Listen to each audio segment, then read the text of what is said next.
Hola, buen día, soy Carla Johansen del programa de Salud Ambiental de la Escuela de Salud Pública y les voy a grabar o les voy a hacer la clase de medio ambiente y su efecto en las enfermedades no transmisibles dentro del marco de la asignatura Seminario de Epidemiología de enfermedades crónicas no transmisibles. Bueno, voy a comenzar haciendo un breve recordatorio sobre lo que es medio ambiente y sus escalas de medición, ¿cierto? Bueno, en una primera instancia podemos decir que el medio ambiente son las circunstancias, objetos o condiciones que rodean al individuo. Si nos enfocamos en la salud humana, podemos considerar que el ambiente son todos aquellos factores externos o no genéticos, como aquellos que pueden ser físicos, químicos, nutricionales, sociales, conductuales y otros que actúan sobre las personas.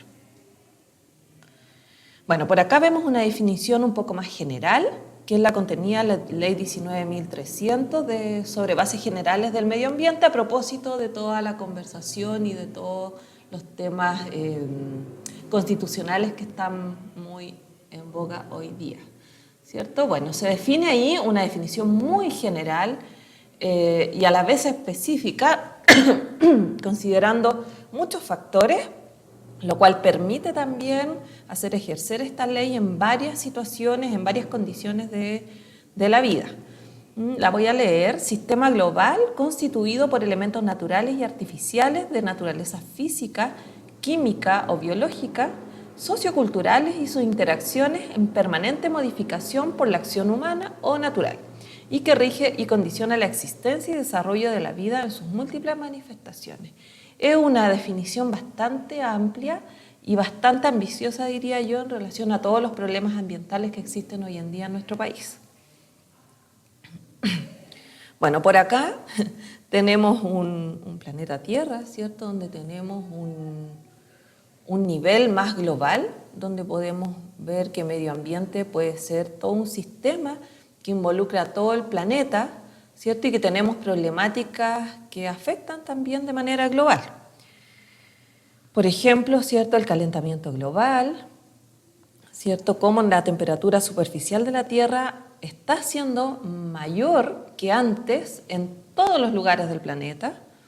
Están ocurriendo cosas, bosques están desapareciendo, lagos se están secando, capas de hielo se están derritiendo cerca de los polos y son factores que van a influir realmente en el ambiente natural planetario. Bueno, en relación a diferentes definiciones, podemos encontrar muchas más en la web, se pueden definir diferentes niveles en relación a los problemas medioambientales, como por ejemplo un nivel local que es más cercano al individuo y tiene relación, por ejemplo, con la contaminación del barrio, los vertederos, la iluminación, presencia de vectores, ruidos, contaminación intradomiciliaria, contaminación ocupacional también. A un nivel más regional tenemos la contaminación del aire, del agua y de los suelos a un nivel mucho más amplio, donde las políticas que puedan incidir en estos tres factores ambientales pueden ser muy importantes en relación a reducir las exposiciones ambientales. Bueno, el diseño de las ciudades, que también tiene que ver con la planificación de los territorios. Y por supuesto a un nivel regional tenemos los problemas de justicia ambiental, donde a un nivel macro, ¿cierto?, quedan lugares, zonas geográficas mucho más expuestas que otras, determinadas o mediadas por algunos factores sociales y también que influyen obviamente en los efectos en salud de esas exposiciones desiguales.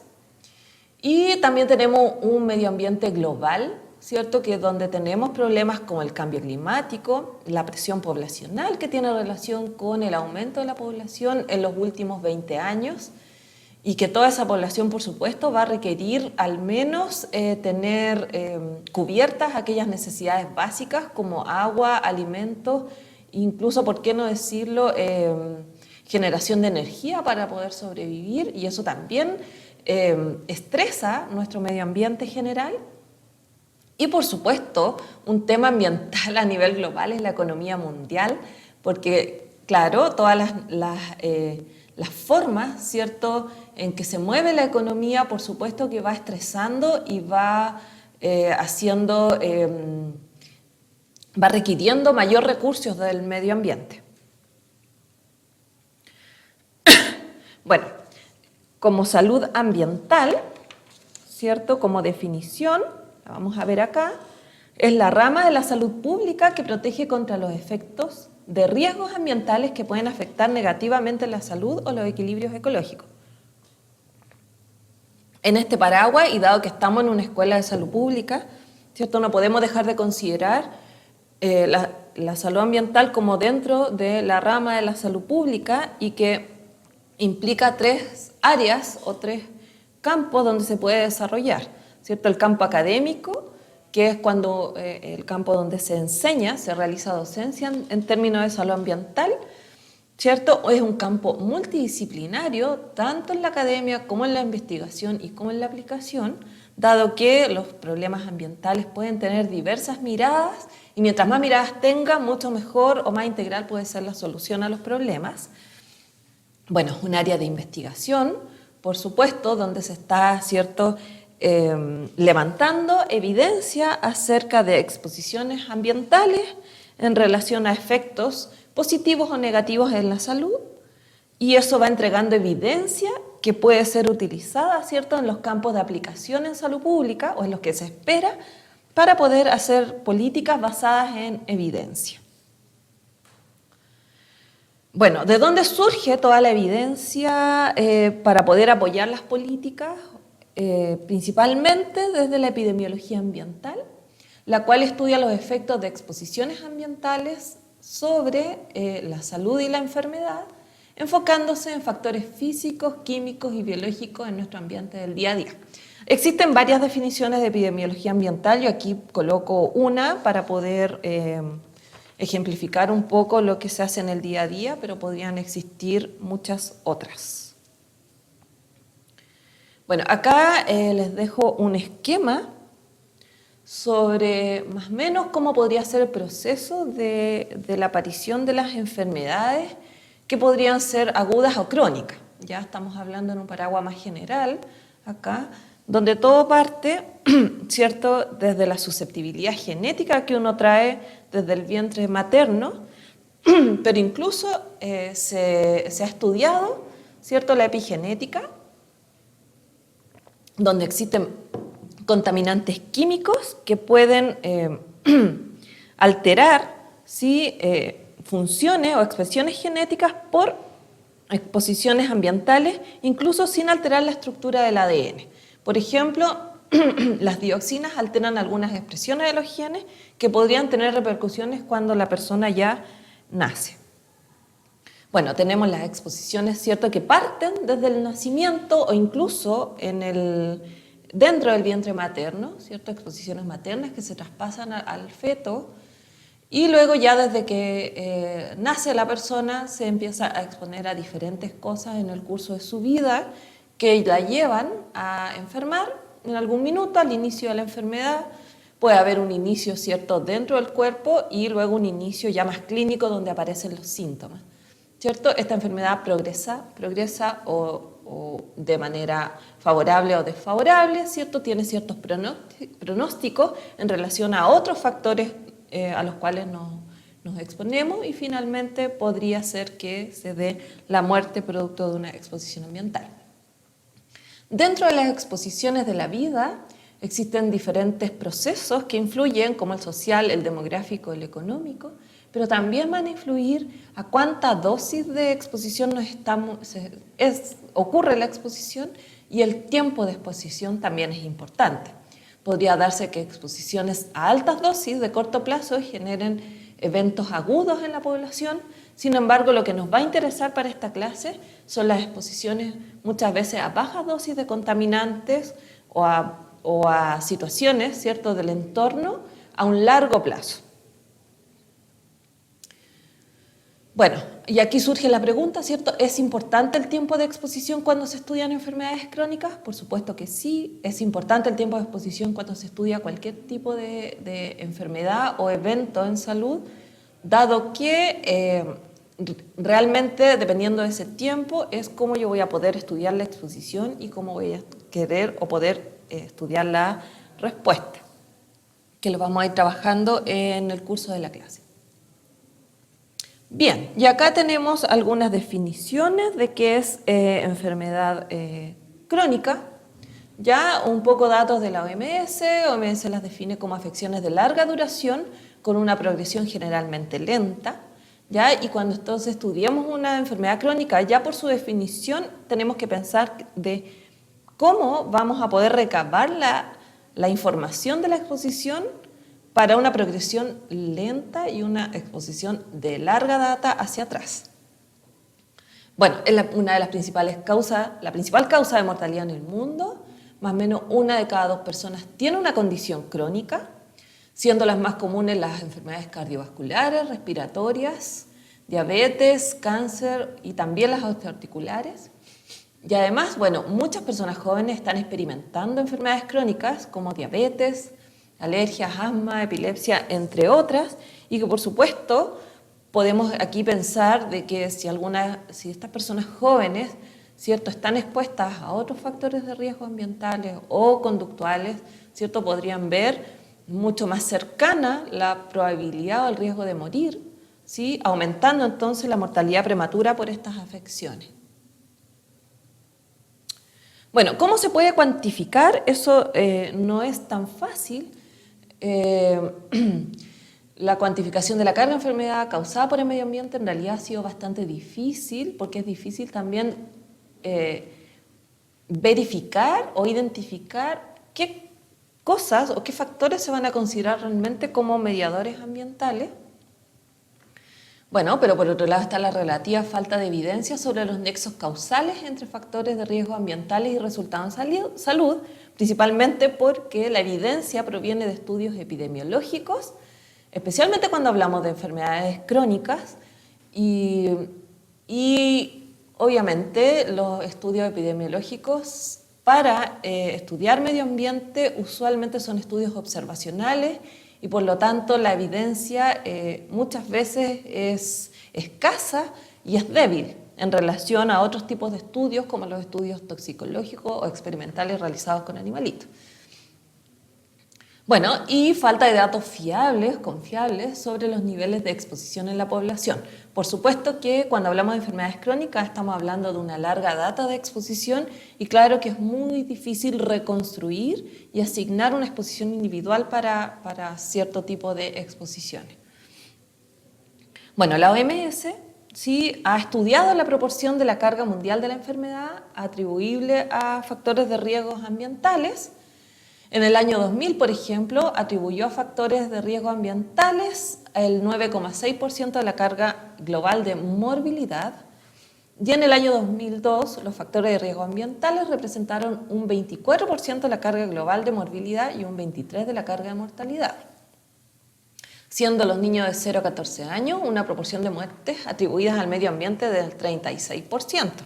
Por lo tanto, es un tema bastante importante que afecta, ¿cierto?, a las poblaciones también de niños o en el inicio de sus vidas y que por lo tanto puede generar una impronta para el resto de sus vidas o realmente incidir en mortalidad prematura de estos chicos.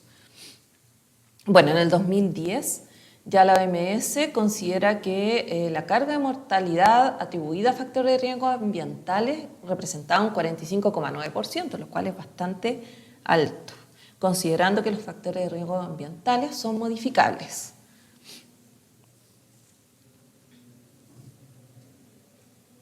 Bueno, en este estudio del año 2010 de la OMS, encontró sí, que la mitad de la mortalidad fue atribuida, ¿cierto?, a unos pocos factores de riesgo de enfermedad crónica.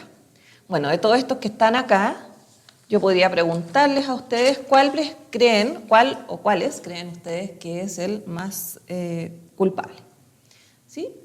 Bueno, obviamente en esta otra diapo está la respuesta. Veamos, en el estudio de la OMS atribuyó casi la mitad de la mortalidad global a estos pocos factores de riesgo ambientales, estando en el primer lugar la contaminación atmosférica por partículas, incluyendo, ¿cierto?, el humo interior en el interior y la exposición ocupacional, causando el 13% de todas las muertes. En segundo lugar se ubicó el tabaquismo y el humo de segunda mano, con un 13%. En tercer lugar, los altos niveles plasmáticos de sodio. Y en cuarto lugar, el consumo de alcohol, que se llevó a un 5% y que usualmente podría ser como considerado protector en relación a ciertas enfermedades cardiovasculares, pero es perjudicial en su alto consumo. Bien, esto nos lleva a pensar estas exposiciones que consideró la OMS, ¿cierto?, en su reporte del año 2010, ¿serán las únicas exposiciones ambientales que existen? Bien, esa pregunta se le hicieron muchos investigadores, ¿cierto? Y en el año 2016 hubo un importante reporte del estudio de carga global de enfermedades, traumatismo y factores de riesgo, publicado en Lancet, que proporcionó, ¿cierto?, una evaluación completa de la exposición a factores de riesgo y la carga atribuible de la enfermedad, y cuyo objetivo fue estimar los niveles y tendencias en la exposición y las muertes y los años de vida ajustados por discapacidad, AVISA o DALIS en inglés, atribuible a factores de riesgo.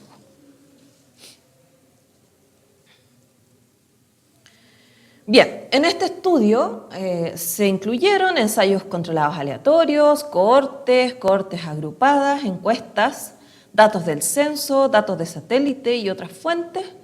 Bueno, de acuerdo con los métodos planteados, ¿cierto?, en el estudio de carga global de enfermedad, donde se identificaron 84 riesgos ambientales, ocupacionales, conductuales y metabólicos en una evolución desde 1990 al año 2016. Se identificaron también 481 pares riesgo-resultado según criterios de causalidad que se plantean en este estudio, que está como dentro de la bibliografía principal de esta clase. Se utilizaron riesgo relativo y estimaciones de exposición de 22.717 estudios. O sea, imagínense la cantidad de recursos económicos, me imagino yo, y de personas, ¿cierto?, recursos humanos para revisar esta cantidad estratosférica de estudios, donde, bueno, consideran un escenario contrafactual, ¿sí?, como el nivel mínimo de exposición teórica para poder determinar, ¿cierto?, la estimación de DALIS o de AVISA atribuible a un riesgo dado para 195 países distintos, además.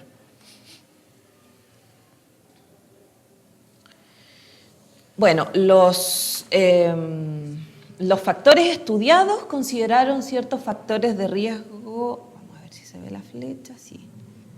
Factores de riesgo de tipo ambiental y ocupacional, ¿sí? Acá.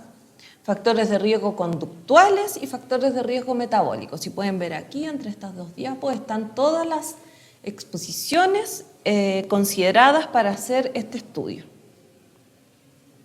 Bien, ¿qué es lo que da como resultado? Un tremendo gráfico muy interesante, que tal vez se les ve un poco pequeño. Yo los invito a revisar la clase en PDF para que puedan hacerle un zoom un poquito más grande, pero es muy interesante porque en el eje X se puede ver cómo estos factores ocurrió algún cambio entre 1990 y en el 2016, donde el 0 indica que no hubo cambio.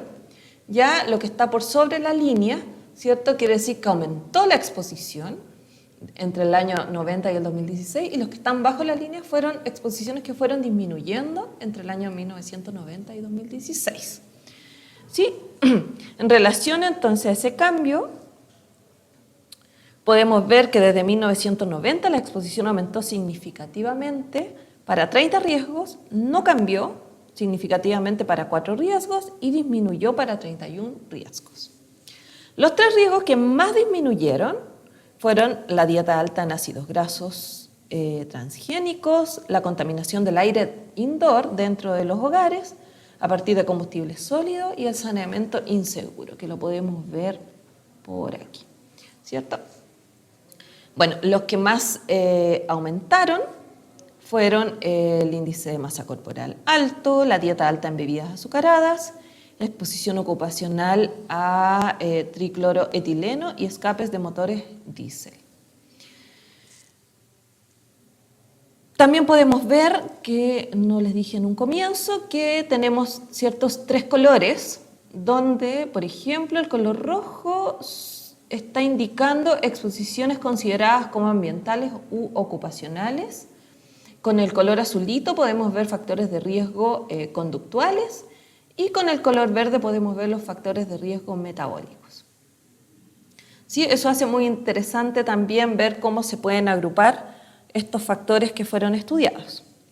Bueno, por otro lado, ¿cierto? Miramos el eje X, ahora miremos el eje Y, donde podemos ver los números de AVISA atribuidos a cada una de estas exposiciones en el año 2016, donde obviamente hacia el lado derecho podemos ver los que se llevan la mayor cantidad de AVISA atribuible, ¿sí? Donde, bueno, dentro de los ambientales, la contaminación del aire se lleva el primer lugar en términos de DALI atribuibles. Dentro de los factores conductuales tenemos el hábito tabáquico como uno de los principales y dentro de los metabólicos la presión sistólica alta, por acá, ¿sí? Bueno, ¿cuál podría ser la explicación de los descensos en cada uno de los factores? Lo que se explica en el artículo es que algunos de estos efectos podrían ser, ¿cierto?, de la política social que funciona a través de varios canales causales y algunos probablemente se den a mejoras al acceso de una atención de salud de alta calidad, ya dado también los avisos que se llevan menos cantidad, menor magnitud. Bueno, algunos resultados, más bien conclusiones, fue que globalmente el 60% de las muertes y el 45% de los DALI podrían atribuirse a los factores de riesgo evaluados en este estudio. La enfermedad no transmisible atribuible a los factores de riesgo medidos fueron principalmente la cardiopatía isquémica, el accidente cerebrovascular hemorrágico, el EPOC, los cánceres de pulmón y la enfermedad de Alzheimer. Bueno, otras conclusiones, ¿cierto?, en relación a los AVISA atribuibles ya según los tipos de factores de riesgo. El principal se debe a factores de riesgo conductuales, ¿sí?, luego los metabólicos y luego el ambiental ocupacional de una forma más general, ¿sí? Sin embargo, algunos riesgos tienen una fuerte relación con el desarrollo socioeconómico, bajo y medio, donde los factores de riesgo ambiental y ocupacional están ocupando el primer y segundo lugar. Y en el 10% la carga por asma se pudo atribuir al índice de masa corporal alto infantil, ocurriendo o atribuyéndose 1.128 muertes y alrededor de 650.000 a AVISA. Okay. Vamos a continuar entonces. Bueno, en este caso también es importante reconocer que para los niños la exposición a factores de riesgo de estilo de vida, como la dieta, el humo de tabaco, no son opciones también de estilo de vida propiamente tal de ellos, sino más bien exposiciones ambientales expuestas o impuestas por otras personas que obviamente son los adultos responsables, ¿no?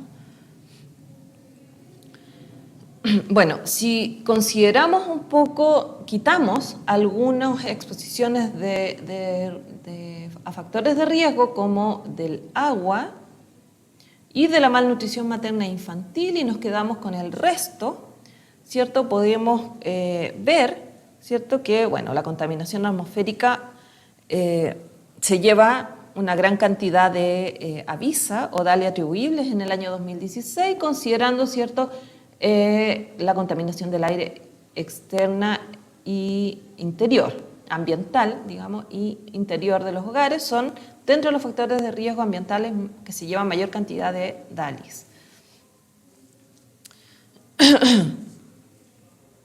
Por otro lado, también podemos ver que hay factores conductuales, sí, muy importantes, que también se llevan una cantidad de DALI importante.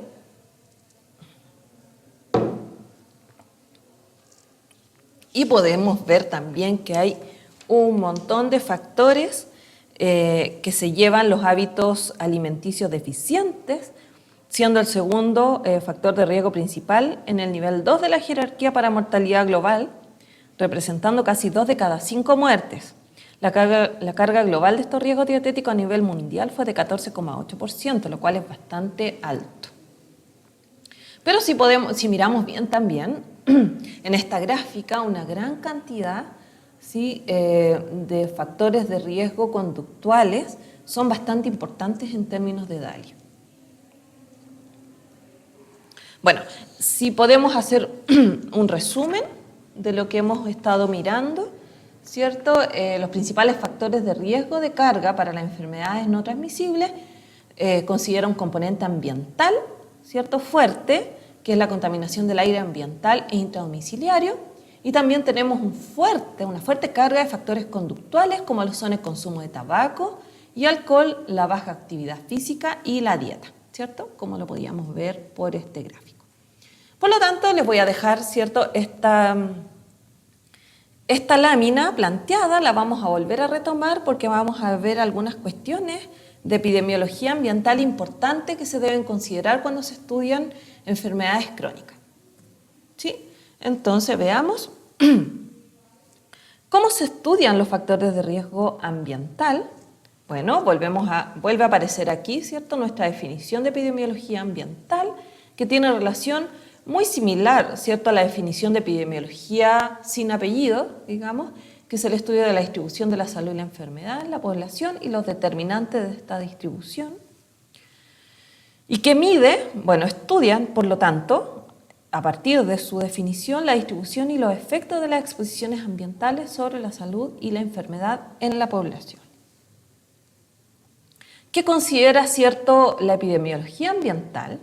Sí, durante mucho tiempo la epidemiología consideró principalmente como parte del ambiente el agua, el aire y el suelo. Sin embargo, esto es durante mucho tiempo y en los últimos años, ¿cierto?, se ha considerado y se ha tomado como parte del ambiente el entorno alimentario, el entorno construido, ha considerado también el entorno laboral y, ¿por qué no?, el entorno social, ¿cierto?, considerando como todos estos como factores ambientales que pueden impactar en la salud de manera positiva o negativa. Y además en salud pública es muy difícil tratar todos estos factores por separado, ya que están todos interrelacionados y todos están afectando a las poblaciones de distintas formas. Por lo tanto, estudiar factores ambientales tiene una complejidad que nos lleva a considerar no solamente un factor, sino que la complejidad de la interacción de todos los factores. Bien, dentro de los agentes ambientales, ¿cierto?, los principales que uno conoce o que se vienen un poco a la cabeza cuando uno habla de medio ambiente son, ¿cierto?, los contaminantes per se, ¿cierto?, como el arsénico, sustancias químicas, ¿verdad?, presentes en el aire, en el agua o en el suelo. Sin embargo, como ya lo vimos en la diapositiva anterior, debemos considerar otras exposiciones como importantes dentro de todo lo que se puede considerar para entender luego los efectos en salud. Sin embargo, lo que ha sido más definido, ¿cierto?, son los agentes ambientales en términos de sustancias presentes en el ambiente, como clasificándolos de diferentes formas, como agentes físicos, químicos y biológicos. Muchas sustancias químicas han sido evaluadas en su toxicidad, ¿sí?, existiendo diferentes fuentes de información, como en IRIS, en el caso de la Agencia de Protección Ambiental de los Estados Unidos, uno puede encontrar un montón de información en relación a sustancias químicas. Los agentes físicos que usualmente están en el ambiente, como el ruido, la temperatura, formas de radiación, y por otro lado los agentes biológicos, infecciosos, por ejemplo, sustancias biogénicas, toxinas, hongos, alérgenos producidos por animales o plantas. Otros aspectos importantes, también tenemos una clasificación sobre cómo es producido, los contaminantes, como en términos de su emisión natural, por el medio ambiente, o si es emitido, o hecho por el hombre, como lo es la contaminación antropogénica, de origen antropogénico. Dentro de lo natural, como ejemplo, podríamos poner, por ejemplo, las emisiones volcánicas o las emisiones producto de la descomposición, de material orgánico. Y por otro lado tenemos, las emisiones producidas por el hombre, como las termoeléctricas, fogatas, cocinas, industrias, Y, por qué no decir, aún se están fabricando, sustancias químicas nuevas que salen al ambiente y cuya toxicidad es aún desconocida y que probablemente estén significando exposiciones a bajas dosis por mucho tiempo y que en algún minuto va a tocar estudiarlas porque están haciendo ciertos efectos que los vamos a considerar mucho después. Tenemos también clasificación en términos de si son agentes esenciales o no esenciales, como por ejemplo el fierro, el calcio, el oxígeno, son elementos necesarios para la vida humana, considerados como esenciales, donde la exposición a estos agentes debe ser óptima porque ya sean en bajas concentraciones o en altas concentraciones de estos agentes esenciales pueden ser perjudiciales también. Y dentro de los agentes no esenciales, que aún pueden tener un rol desconocido en el metabolismo humano, en ratones, sí, hay diferentes estudios, donde algo de exposición puede ser tolerada sin efectos adversos, pero obviamente podrían existir límites en relación a efectos que podrían estar ocurriendo dentro del cuerpo. Bueno, dentro de la epidemiología ambiental, yo les hablaba que la salud ambiental es multidisciplinaria, la epidemiología ambiental también. Se alimenta, de disciplinas como la química, la meteorología, la microbiología, ciencias ambientales, física. Y por otro lado también tenemos medicina, ¿sí? Biología, bioquímica, fisiología, y en ambos pongo un gran etcétera porque uno podría tener un montón de otras disciplinas participando acá. Cada una de estas no tienen una separación obvia, ¿ya? Pero acá yo los he separado porque las primeras, sirven para establecer niveles de exposición y las segundas nos van a servir para establecer o evaluar los impactos en salud. Obviamente también tenemos un sinnúmero de disciplinas que tienen relación con los métodos o modelos estadísticos y matemáticos que nos permiten, en el fondo, establecer las asociaciones correspondientes entre la exposición y los efectos en salud. Bueno, ¿cuáles son las razones usuales para plantear un estudio epidemiológico? El foco está o surgen en respuesta a una preocupación por cierta enfermedad en la población que puede tener una causa ambiental, que en el fondo, así para decirlo más coloquialmente, una enfermedad buscando una causa, o cuando existe una preocupación por cierto factor ambiental que puede llevar a enfermar a la población, es decir, una causa buscando una enfermedad. ¿Cierto? Existiendo muchas veces preocupaciones de la comunidad sobre una percepción de contaminantes ambientales peligrosos o alguna epidemia de casos de enfermedad o síntomas relacionados, ya sea de corto o de largo plazo. También a raíz de preocupaciones sobre nuevos desarrollos industriales o aumento o incidencia de efectos en salud relacionados con cambios en las condiciones ambientales y que ocurre después de un desarrollo industrial o agrícola, ¿sí? Ocurriendo en epidemias, por ejemplo, aumento de malformaciones en un corto periodo de tiempo o clústeres de cáncer que no habían antes en cercanía de desarrollos industriales. Usualmente son emprendidos por distintas razones y diferentes instituciones y usualmente se va a encontrar, ¿cierto?, investigación en relación a esto en universidades o centros de investigación. ¿Enfocado a qué? Primero, a caracterizar la exposición y los eventos de salud que podrían ser por sí solos, por sí mismos, haciendo una analogía con la epidemiología descriptiva y en términos también de estimar la asociación entre la exposición y los eventos de salud, haciendo la analogía con la epidemiología analítica.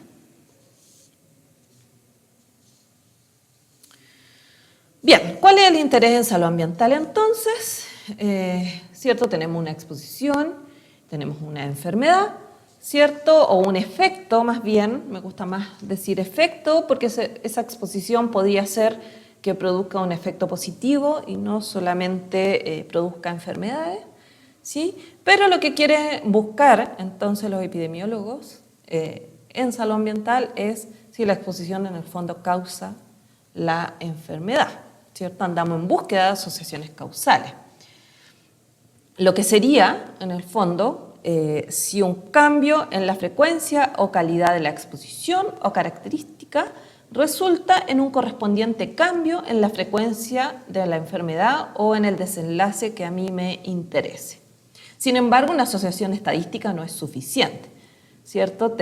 Esto tiene, ¿cierto?, un pensamiento mucho más profundo que tiene que ver con la causalidad, ¿cierto? Y que eso me imagino que lo habrán visto en epidemiología básica y 2, en EPI 2, y para los que no lo han visto, obviamente voy a hacer un pequeño repasito. ¿Sí? Bien, tener, ¿cierto?, en el fondo, corroborar, ¿cierto?, que la exposición causa cierta enfermedad, lo cual no se hace con un estudio, ¿cierto? Se hace evaluando todo el peso de la evidencia en relación a esta relación, ¿sí?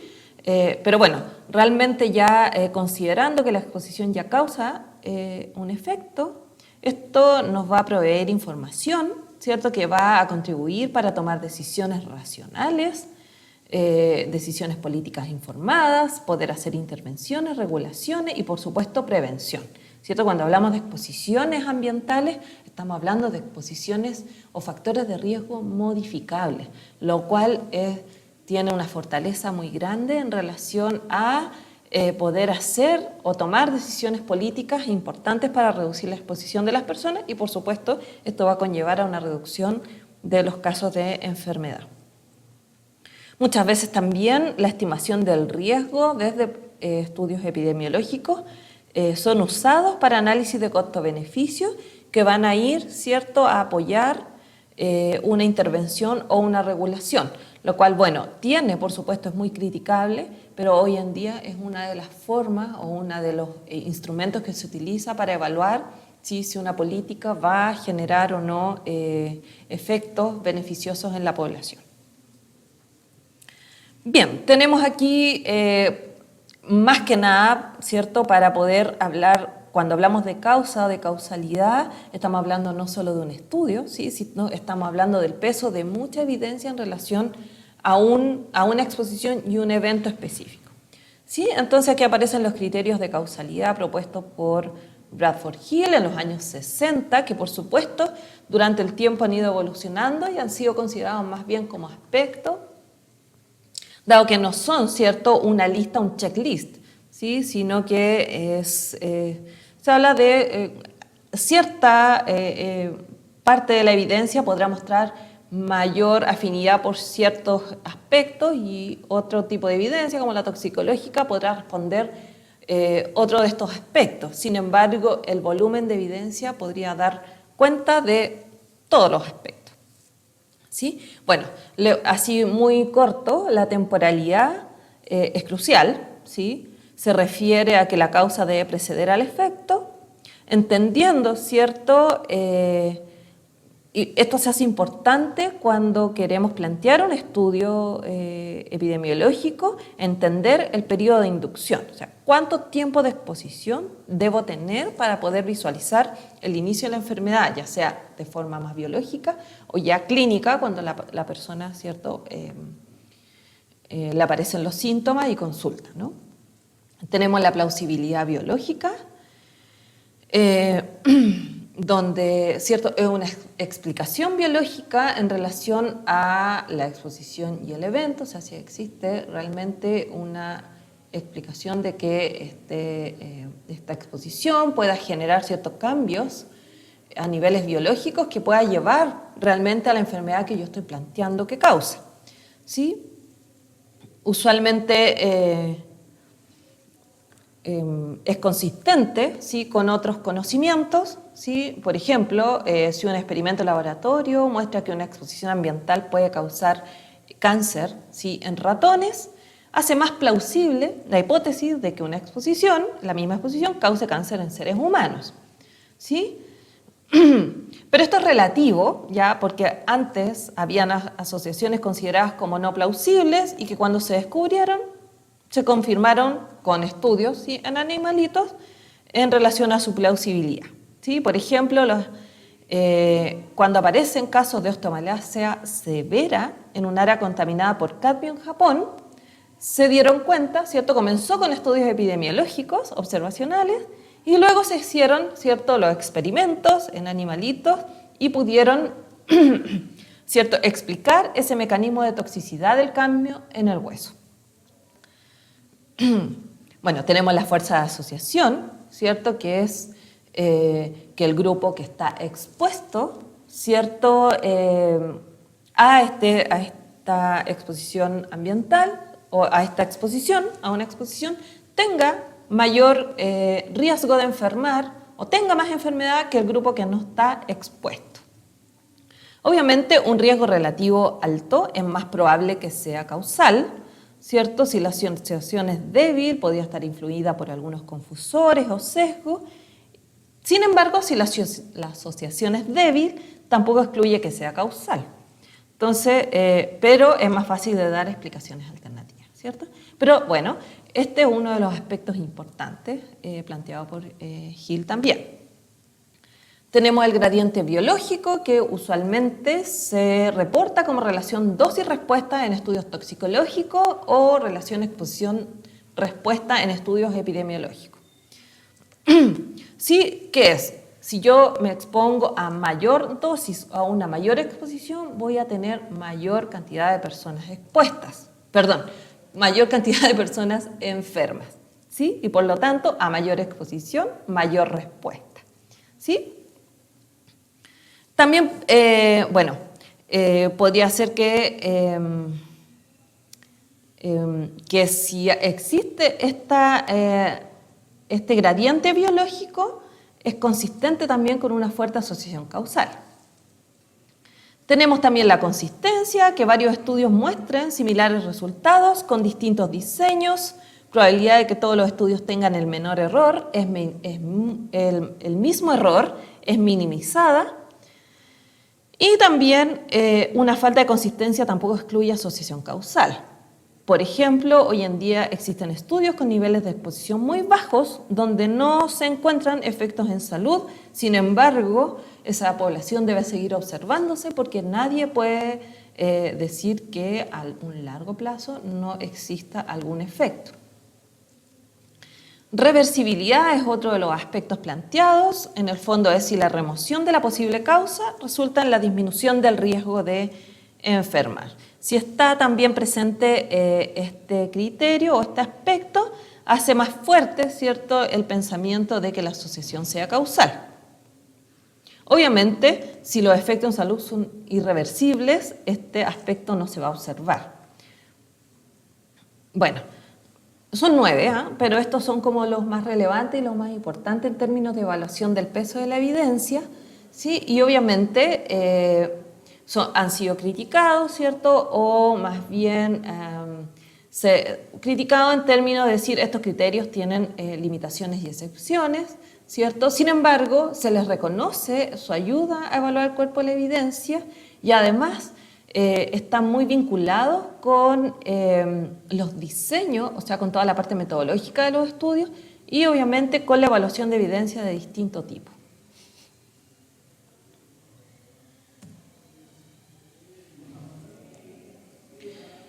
Bueno, tenemos entonces, seguimos en todo caso con el problema de cómo sabemos si una exposición causa una enfermedad. Entonces volvemos al primer dibujo, donde los estudios en epidemiología ambiental pretenden, ¿cierto?, establecer o mejorar el conocimiento de una relación causal entre una exposición ambiental y un evento en salud.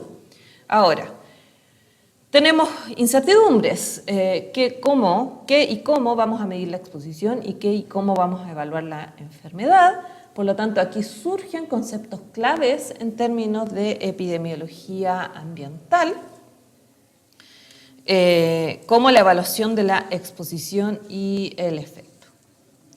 Dentro de la evaluación de la exposición, bueno, la exposición, así como definición bien básica, es el contacto entre un contaminante y el cuerpo humano, ¿sí? Obviamente puede ser la exposición a un entorno construido o alimentario ¿cierto? Y las personas. En este caso son muy importantes, por ejemplo, las actividades cotidianas de las personas en el hogar, sus rutas de viaje, dónde trabaja, etc. También es importante la distribución de la exposición en la población, ¿sí? Cómo se va distribuyendo, ¿cierto?, en distintas poblaciones. Para evaluar también la dosis del contaminante que entra al cuerpo y llega al órgano, ¿cierto?, y determina entonces en el fondo si un individuo expuesto tendrá un efecto, ¿sí?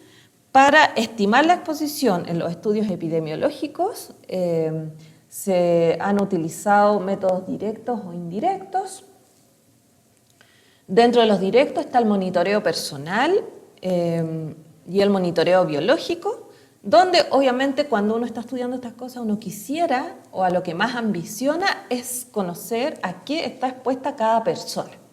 Por lo tanto, dentro de los métodos directos, el monitoreo personal es como dentro de las primeras alternativas, que sería equivalente a colocar algún dispositivo en la persona que vaya grabando o vaya absorbiendo, ¿sí?, dependiendo de la exposición que estemos hablando, aquella exposición diaria, cotidiana, con toda su variabilidad durante el día, durante un día, durante diferentes días y durante el tiempo en general. Lo cual es muy costoso y sirve principalmente cuando se quieren estudiar efectos de corto plazo. Sin embargo, aquí queremos saber un poquito más sobre la exposición más de largo plazo. Bueno, aquí dentro de los métodos directos, el monitoreo biológico resulta bastante interesante, dado que hay medición, ¿cierto?, de contaminantes y sus metabolitos, siempre y cuando estemos hablando, ¿cierto?, de contaminantes, de sustancias, ¿cierto?, en tejidos y fluidos del cuerpo. Este puede ser un buen indicador de la dosis interna y de la cantidad de contaminante que realmente la persona se expuso y entró al cuerpo. Y por lo tanto, este podría ser bastante interesante. Ya tenemos monitoreo biológico, ¿cierto?, de fuentes de corto plazo, por ejemplo, la orina o la sangre podría darnos, ¿cierto?, una exposición de corto plazo. Sin embargo, tenemos las uñas y el cabello, que nos puede ser un buen indicador de exposiciones de un poquito más largo plazo. Por otro lado, tenemos los métodos indirectos, que en evaluación de la exposición en epidemiología ambiental son bastante utilizados, así como el monitoreo ambiental y el modelamiento, y también el uso de cuestionarios y diarios, que por supuesto, ¿cierto?, se alejan un poco de lo que es lo ultra real, digamos, o la realidad de cada persona, pero que también hacen un acercamiento bastante interesante en relación a la exposición, ¿cierto?, a factores de riesgo ambiental más poblacional, ¿cierto? Bueno, medir la exposición real no siempre es posible, por lo tanto usar factores que conducen a la exposición se utilizan, ¿cierto?, como sustitutos de la exposición personal, que son todos estos métodos indirectos. Por supuesto que es un desafío, ¿cierto? El investigador debe decidir cuándo un sustituto de la exposición, ¿sí?, como por ejemplo la ubicación de la residencia, es suficientemente preciso como indicador de exposición ambiental para usarlo como una medida de exposición más personal. Bueno, y dentro de esto es importante, sí, dentro de la evaluación de la exposición, cuánto dura, la concentración y la frecuencia. Bueno, algunas particularidades de la evaluación de la exposición. Hay distintas particularidades si uno quiere evaluar contaminantes per se en el aire, en el agua y en el suelo, que lo pueden revisar ahí, ¿cierto? Y uno de los grandes desafíos es el ambiente construido, porque no existen, por ejemplo, evaluación como biomarcadores, pero sí es posible hacer algún tipo de evaluación más personal, poniendo algún dispositivo de, qué sé yo, conteo de pasos u otros. Bueno, dentro de los conceptos clave de la evaluación del efecto en salud, considerando el efecto como un cambio en el estado de salud o función corporal que se deba a una exposición ambiental, esta puede ser evaluada en términos individuales o un cambio en la experiencia promedio de la población. Obviamente se debe considerar que los efectos en salud de un contaminante varían entre seres humanos y otros organismos, entre subpoblaciones humanas, por ejemplo niños, adultos mayores, y entre individuos de una misma población. Obviamente, por lo tanto, se debe considerar el efecto o la modificación, ¿sí? Por seguir expuesto, por las susceptibilidades individuales, como a factores genéticos, hábitos personales, uso de medicamentos y otras exposiciones.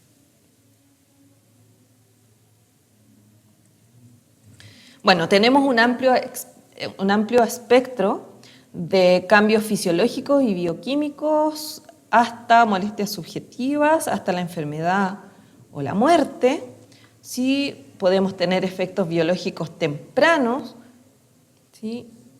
No tengo la flecha aquí, como efectos biológicos tempranos que da lugar a efectos subclínicos que podrían no ser percibidos por las personas, ¿cierto? Y hasta alteraciones de estructuras, funciones, enfermedades clínicas y mortalidad, incluyendo la mortalidad prematura. ¿Sí? Acá tenemos un ejemplo.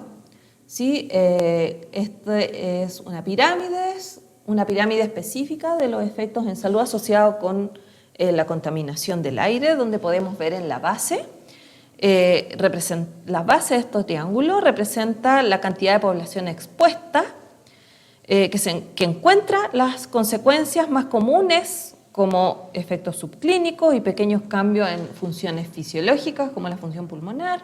Entonces, la mayoría de las personas que están expuestas tienen este tipo de efectos. A medida que se sube en la pirámide, cada vez menos población, ¿cierto?, presenta los efectos. Sin embargo, los efectos hacia arriba de esta pirámide son más severos, tales como síntomas, uso de medicamentos, ingresos hospitalarios y finalmente la muerte. Por lo tanto, analizando un poco este triángulo específico, la frecuencia de aparición del efecto está inversamente relacionada con la severidad del efecto. Ya, eso es importante. Y por otro lado, hablando en este mismo tema, existe evidencia de experimentos naturales y análisis de tendencia a largo plazo que indican que la reducción de la contaminación del aire tiene claros beneficios para la salud. Por lo tanto, no solamente se puede enfocar un estudio epidemiológico en encontrar cierto aumento de efectos en la salud, sino que también un cambio político podría dar lugar a un estudio epidemiológico que se enfoque en estudiar la reducción, ¿por qué no?, de los efectos en salud.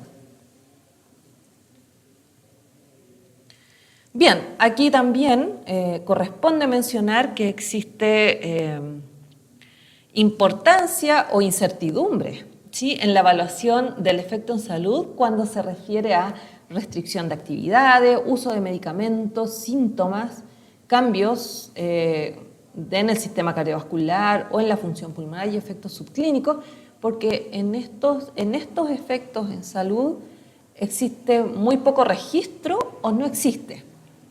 Por lo tanto, tener información de este tipo de efectos es mucho más compleja, es mucho más difícil y usualmente lo que se tiene es información sobre la mortalidad, sobre ingresos al hospital y las visitas de urgencia. Entonces, cuando estamos mencionando efectos en la salud a este nivel, tenemos que considerar en nuestro ser, en nuestro interior, ¿cierto?, que están existiendo un montón de otros cambios y efectos que no están siendo registrados ni visibilizados en varios ciertos estudios, incluso en algunas decisiones que se toman solo en relación a mortalidad e ingreso hospitalario.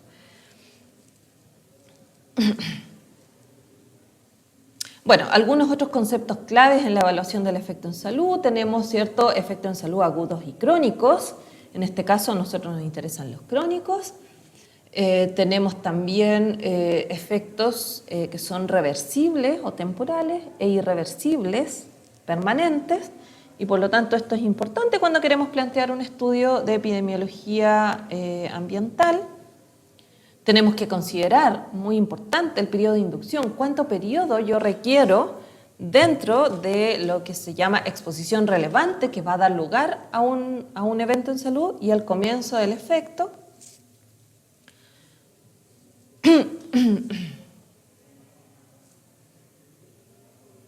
Bueno, y dentro de la evaluación también obviamente tenemos lo que es la decisión, ¿cierto?, de cuál efecto en salud voy a medir, considerando, ¿cierto?, mi pregunta de investigación, la hipótesis, el diseño y muy importantemente los recursos disponibles. Uno quisiera, ¿cierto?, tener medidores, por ejemplo, de evaluación de exposición directos, ¿cierto?, como dispositivos, ¿cierto?, personales o evaluaciones de biomarcadores, pero muchas veces, si uno quiere estudiar una gran cantidad de población, eso no es posible dado los recursos que se tienen.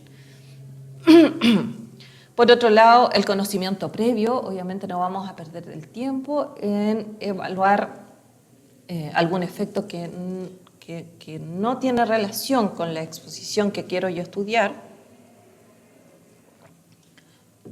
¿cierto? Y también el conocimiento nos puede ayudar a decir, bueno, puedo estudiar varias exposiciones o varios efectos. Por lo tanto, es muy interesante y muy importante revisar qué es lo que se ha hecho anteriormente. Y en términos de evaluación de efecto en salud, la definición de caso también es importante. ¿Qué voy a considerar como que se dio el efecto y qué es lo que voy a considerar como que el efecto no? En el fondo, ¿cómo voy a considerar esa diferencia entre mis casos o mis enfermos o mis afectados y mis no casos, no enfermos o no afectados? Para esto es muy importante también definir cómo voy a medir, en el fondo, entonces, el efecto en salud. Para esto existen también biomarcadores directos, o sea, evaluaciones directas, como los biomarcadores de efecto y de susceptibilidad, ya sea genética o ambiental, que puedan hacer variar, por ejemplo, el metabolismo de un químico que podría influir en el efecto. Entonces, por eso se hace también interesante medir biomarcadores de susceptibilidad. Medición de cambios fisiológicos, como por ejemplo evaluaciones de función pulmonar, evaluaciones por ejemplo, aire exhalado y ver que si hubo algún cambio inflamatorio en las vías respiratorias, hablando un poco dentro de ejemplos de contaminantes del aire. Bueno, también la evaluación, ¿cierto?, a nivel de biología molecular, ¿cierto?, cuando tenemos biomarcadores o la posibilidad de medir cambios fisiológicos, nos pueden ayudar a medir esos cambios fisiopatológicos y efectos adversos tempranos en términos de indicadores biológicos, estos biomarcadores, y que pueden darnos luces sobre estos cambios tempranos y pueden predecir incluso el desarrollo de enfermedades y entonces lo importante aquí es que pueden ayudar a estrategias de vigilancia y prevenciones de la enfermedad. ¿Sí? Tenemos también, la evaluación a través de síntomas o signos diagnosticados por médicos. También podemos evaluar síntomas o la enfermedad autorreportada. Y podemos también utilizar registros de rutina que no son necesariamente realizados para el estudio que yo estoy planteando, pero ya existen y pueden también Cuando uno tiene pocos recursos, son ricos, ¿cierto?, en términos de evaluar a nivel poblacional algún efecto en salud. Bueno, las fuentes de información, mediciones, ¿cierto?, directas de laboratorio, evaluación médica, cuestionarios y los datos de morbilidad y mortalidad.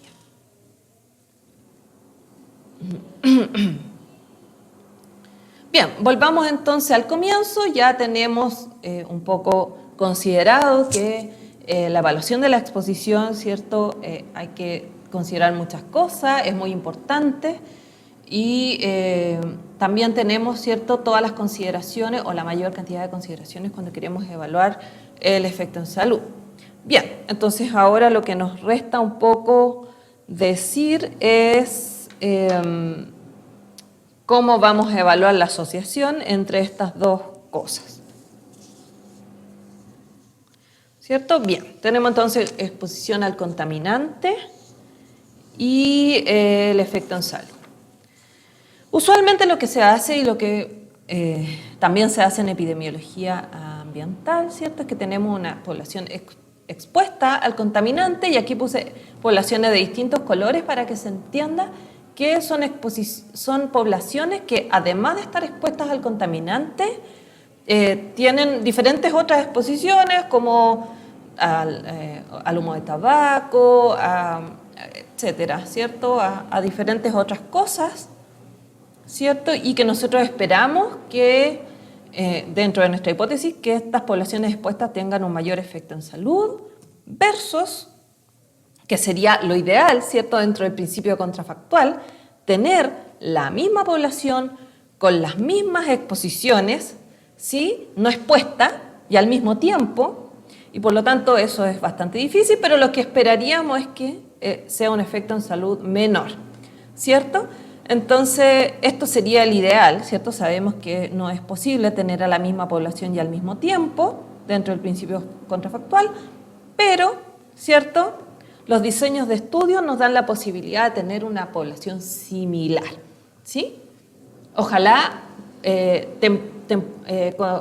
temporal, ¿no? Al mismo tiempo tener una población expuesta y no expuesta al contaminante. Obviamente la población no es la misma, es similar. Es similar en términos de qué, bueno, de sus características, ¿cierto?, pero también de las otras exposiciones, ya, para poder un poco equiparar y poder realmente decir, ¿cierto?, que la causa del efecto salud es este contaminante que yo estoy estudiando. Bueno, pero como tenemos una población similar, ¿cierto?, pero que no es la misma, aparece, ¿cierto?, la posibilidad de cometer sesgos, ¿cierto?, tanto al comienzo del estudio y en la identificación de la población expuesta y no expuesta, durante el estudio y al final del estudio también. Por lo tanto, esto se complejiza, pero, digamos, este es el escenario que se tiene dentro de la epidemiología, y dentro de lo cual yo llamo más que nada a no desmotivarse, sino que a tener en cuenta todas estas cosas que vimos hasta ahora.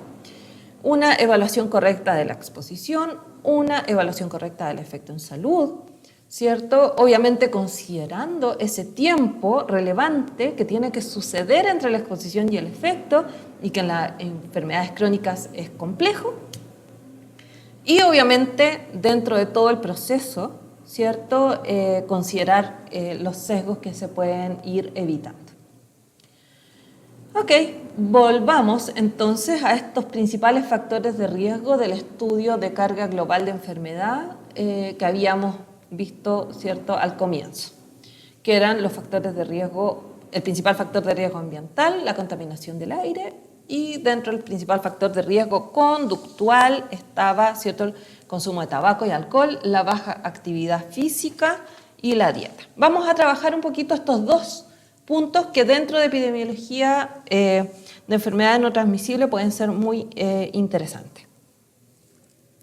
Vamos por el primero, principal factor de riesgo ambiental, ¿cierto?, en el estudio de carga de enfermedad, contaminación del aire, ¿cierto? Bueno, un poco aquí les muestro imágenes de nuestro país, donde tenemos diferentes problemas a nivel de todo Chile de contaminación del aire. Por eso me parece muy relevante mostrarlo, y porque también yo he trabajado bastante tanto en investigación como en traducción de la evidencia para los tomadores de decisión en términos de este tema, pero podemos ver imágenes que nos dicen también que dentro de nuestro país, a pesar de que tenemos muchos problemas de contaminación del aire, tenemos diferentes formas de contaminación, ¿sí? En el norte tenemos contaminación principalmente por metales pesados, por polvo en suspensión, ¿cierto? Producto de la aridez, ¿cierto? De la zona norte, pero también producto de la minería, ¿cierto? Del sector minero. Tenemos, ¿cierto? En la zona central tenemos industrias que contaminan el aire, principalmente por materia particulada fino y dióxido de azufre. Tenemos problemas en Santiago de contaminación principalmente proveniente del tráfico, donde el ozono, el óxido de nitrógeno, entre otros, monóxido de carbono también y material particulado fino y grueso, está dentro de la composición de la contaminación acá en Santiago. Y por otro lado tenemos en el sur de Chile una mayor carga de contaminación producto de la combustión por leña. Bueno, vamos a tratar de contestar un poquito si es posible reducir la exposición de la población a la contaminación del aire, cómo y de qué forma aporta la epidemiología a la mejora de la calidad del aire. Veamos, un poquito contarles qué son los contaminantes atmosféricos, ¿cierto? Se han identificado dos tipos de contaminantes atmosféricos, así como agrupándolos con los contaminantes criterios, en los cuales se establecen estándares o normas que no deben ser sobrepasados. Y por otro lado tenemos los contaminantes peligrosos, que es el resto, que no queda dentro de los contaminantes criterios, que son muchísimos, más de 180 y podrían haber más. Y lo que se regula en este caso es su emisión. Bueno, los contaminantes criterios están definidos así porque son contaminantes que están en todas partes, tienen amplios efectos y demostrados en la salud de las personas y medio ambiente, y son estos que están acá, ¿sí? El monóxido de carbono, el ozono, el dióxido de nitrógeno y el dióxido de azufre. Acá falta el plomo también. Y tenemos las partículas, ¿cierto? Considerando como las partículas de diámetro menor a 10 micrómetros y como MP10, MP 2.5 menores a 2.5 micrómetros e incluso existen partículas ultra finas menores a 0,1 micrómetro. Bien, ¿qué pasa con los contaminantes criterios? Ya vamos a hablar principalmente de los contaminantes criterios en este problema de la contaminación del aire, ¿sí? Para ello se establecen estándares que son las normas de calidad primarias y secundarias. Las primarias tienen como fin proteger, ¿sí?, la salud de las personas de los efectos adversos causados por el contaminante. Esto lo pueden revisar en cada normativa de calidad para nuestros contaminantes del aire, donde el artículo 1 de la normativa tiene implícito y explícito, ¿sí?, este objetivo. El objetivo de la norma primaria es proteger la salud de las personas. Y el secundario, ¿sí?, que protege, ¿cierto?, al medio ambiente también de los efectos que puedan producir los contaminantes. Bien, tenemos ciertos estándares o normas de calidad del aire en Chile. En varios países, la mayoría de los países en el mundo ha declarado, ¿cierto?, sus normas de calidad, y también tenemos recomendaciones dictadas por la OMS, que son recomendaciones a los países y que no tienen carácter vinculante, por supuesto. Pero se plantean como recomendaciones, especialmente para los países que no pueden hacer sus propios estudios para generar sus propias normativas. Entonces dicen, bueno, estos son lo que recomendamos a estos países para que utilicen, ¿sí?, para plantear sus propias normativas. Bien, ¿qué podemos ver aquí? Bueno, en primer lugar, tenemos ciertas normas anuales. Ya las normativas anuales son las que están enfocadas principalmente a prevenir los efectos crónicos de la exposición a contaminantes. Y si hacemos un poco una comparación en relación a nuestros estándares actuales en Chile, en relación a la OMS, tenemos que en relación a material particulado, tenemos el doble y el triple de lo que recomienda la OMS. En relación a la norma o recomendaciones de dióxido de nitrógeno también, estamos en el doble. En el caso del dióxido de azufre, bueno, norma de 10 minutos no tenemos, ¿cierto? Tal como tiene la OMS, en términos de norma diaria, supera 12 veces lo recomendado por la OMS. Y tenemos una norma anual de dióxido de azufre, pero la OMS en su documento de las guías de calidad del aire dice que en realidad una norma anual es poco útil porque lo que se tiene que resguardar son las exposiciones de corto plazo. Y tenemos en el ozono una norma de 8 horas que está casi alineada a la OMS, pero también la han cerrado porque la OMS está muy atenta en relación a los estudios que se están haciendo sobre exposiciones de largo plazo. O sea, se está estudiando que el ozono también puede tener efectos de largo plazo como para justificar una normativa anual. Bueno, ¿en qué se basan estos estándares? ¿Por qué 24 horas? ¿Por qué un año? Porque un año a nosotros nos interesa, ¿cierto? Porque las normativas anuales son las que están relacionadas con los efectos crónicos y por qué ese nivel, ¿cierto? Ese valor. Bueno, ¿cómo? ¿En qué iba yo? Acá.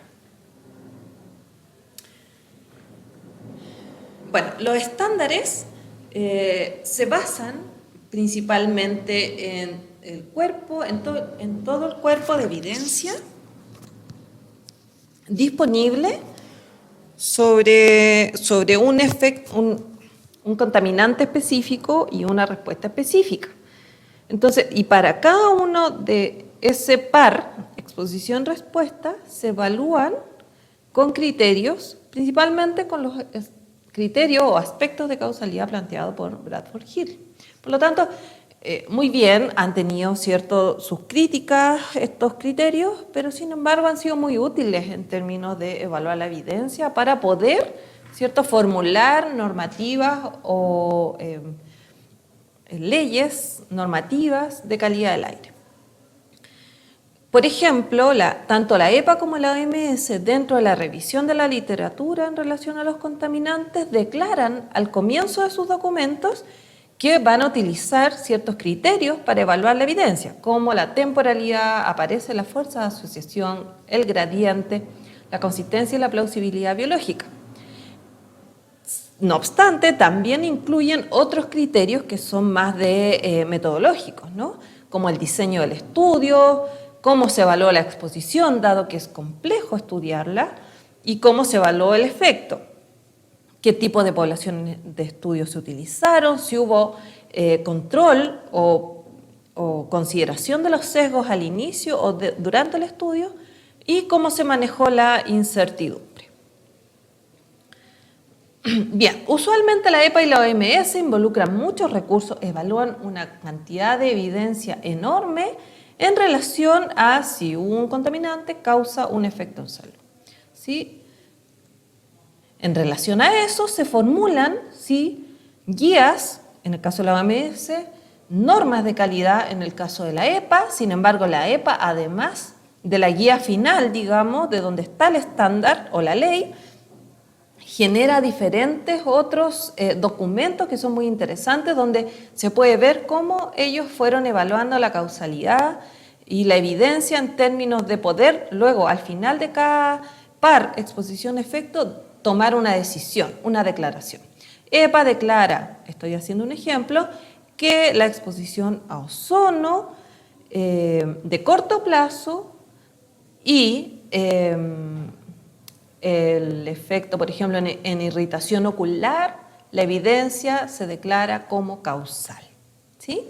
Entonces, hace una declaración, podría decir, ¿es probablemente causal o es no causal? Y todo eso uno puede encontrar en el documento a qué se refiere cuando está diciendo encontramos una relación causal, probablemente causal o no causal. Bien, Todos estos documentos generados por la OEPA y la OMS, que involucraron muchos recursos, ¿sí?, pueden ser consideradas como fuentes de información de efecto en salud y son muy ricas en términos de poder encontrar diferente información para diferentes contaminantes y para diferentes efectos en salud. ¿Qué es lo que se hace? La Unión Europea y otros países como el nuestro utiliza estas fuentes de información para generar sus propias guías de calidad. Bien, ¿cuáles han sido los efectos crónicos ya reconocidos de la contaminación del aire? Sí, estamos hablando de mortalidad por causas cardiorrespiratorias, estamos hablando de efectos en el embarazo, está escrito mal, preeclampsia, bajo peso al nacer, pretérmino, parto de pretérmino, efectos neurocognitivos de largo plazo como enfermedad de Alzheimer, Parkinson, efectos en el coeficiente intelectual de los niños y efectos cardiovasculares como la aterosclerosis. Obviamente eso nos lleva a preguntar, ¿cierto?, cuál es el impacto social de cada una de estas enfermedades, ¿cierto? ¿Qué pasa además si los efectos crónicos de la contaminación fueran mucho mayores de los conocidos hasta ahora? Por ejemplo, si la mayoría tiene un punto de coeficiente intelectual menos por contaminación, ¿cuánto esto podría impactar en la economía y en los sueldos?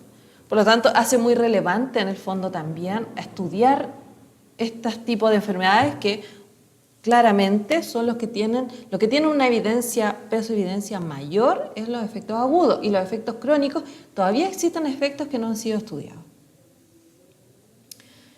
Bueno, aquí siendo un poco más específico, cómo estudiar la exposición crónica a contaminación atmosférica y sus efectos, ¿cierto? Tenemos el mismo monito, exposición a contaminación del aire, tenemos los desenlaces, que es un buen monito que uno puede hacer cuando está planteando un estudio, y cuál es el tiempo. Aquí, en este caso, en realidad, en todos los casos de estudios ambientales, de epidemiología ambiental, es importante considerar el tiempo.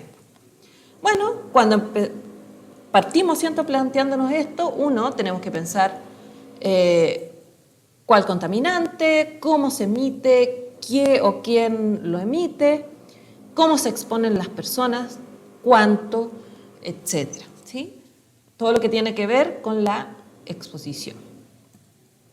Y por otro lado tenemos los desenlaces. ¿Cuál es el desenlace que yo quiero investigar? ¿Es plausible en relación al tiempo que estoy planteando? ¿Cierto? Considerando obviamente la historia natural de la enfermedad. ¿Sí? En el fondo, no podemos pensar que producto de un episodio de contaminación en un día, ¿sí?, pueda generar un evento de salud crónico al día siguiente, ya como un cáncer o como por ejemplo una aterosclerosis, un efecto cardiovascular. ¿Ya? Esto requiere tiempo y es importante conocer la historia natural de la enfermedad. Y también tener en cuenta si otra exposición puede causar este desenlace para tenerla en cuenta para medirla. Como estamos hablando de contaminación del aire, existen diferentes métodos específicos cuando se habla de estudios de contaminación del aire. En términos de métodos directos tenemos mediciones personales donde un dispositivo puede medir o puede hacer que ingrese aire al dispositivo a la misma velocidad que respiran las personas y se coloca en un lugar del cuerpo de la persona cercana al área de respiración y por lo tanto ese dispositivo va a estar, ¿cierto?, grabando todo lo que está respirando la persona expuesta. También tenemos los biomarcadores y eso obviamente va a tener relación con el biomarcador de exposición que quiero estudiar, si es de corto o largo plazo, ¿cierto? Orina, sangre o de largo plazo, cabello o uñas. Obviamente eso también tiene sus límites porque, por ejemplo, un biomarcador como el cabello puede ser útil para evaluar exposiciones de a lo más 1 o 2 años, dependiendo del largo del cabello.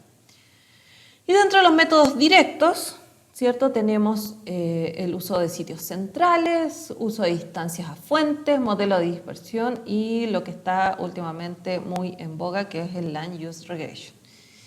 Bien, Dentro del uso de sitio central tenemos, ¿cierto?, nuestras estaciones de monitoreo que están presentes en la capital, ¿cierto? Por ejemplo, ¿cierto? En todo Chile tenemos estaciones de monitoreo. Sin embargo, esta es representativa de toda una ciudad. Es muy difícil decir, en el fondo, que lo que se está registrando, por ejemplo, en la estación de Parque O'Higgins, sea exactamente lo mismo que lo que está vivenciando una persona dentro de la misma comuna de Santiago o en la comuna que está, digamos, al lado, ¿cierto? Entonces, claro, ahí viene el desafío del investigador de ver si realmente esa medición va a ser útil o no. De todas formas, con estas estaciones se puede hacer un proceso de interpolación donde, utilizando la medición de las otras estaciones, se puede hacer un mapeo más general y más variable de la contaminación que podía estar vivenciando, por ejemplo, a nivel de cuadras o a nivel de distritos censales.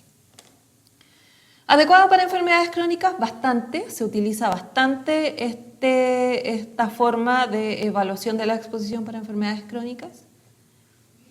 Bueno, el uso de distancia a fuentes se determina por mapa, por consulta, si los participantes viven cerca de una fuente, por ejemplo, de carreteras, y luego se hacen, por ejemplo, categorías.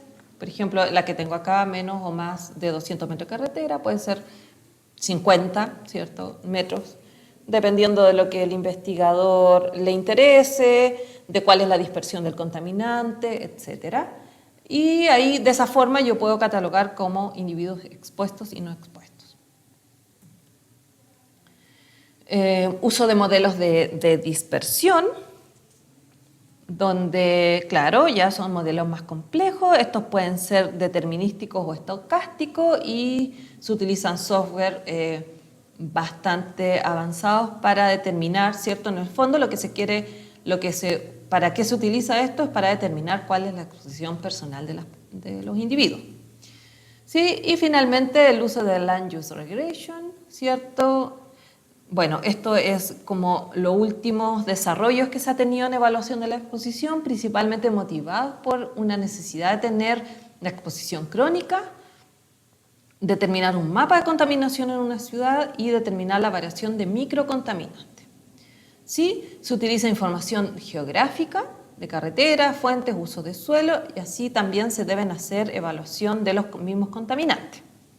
Entonces se hace un muestreo espacial de contaminantes y se identifica la distribución geográfica de los predictores y luego se hacen modelos poniendo como respuesta el contaminante medido y ver cuáles de esos predictores son los que más, ¿cierto?, predicen la contaminación observada o medida.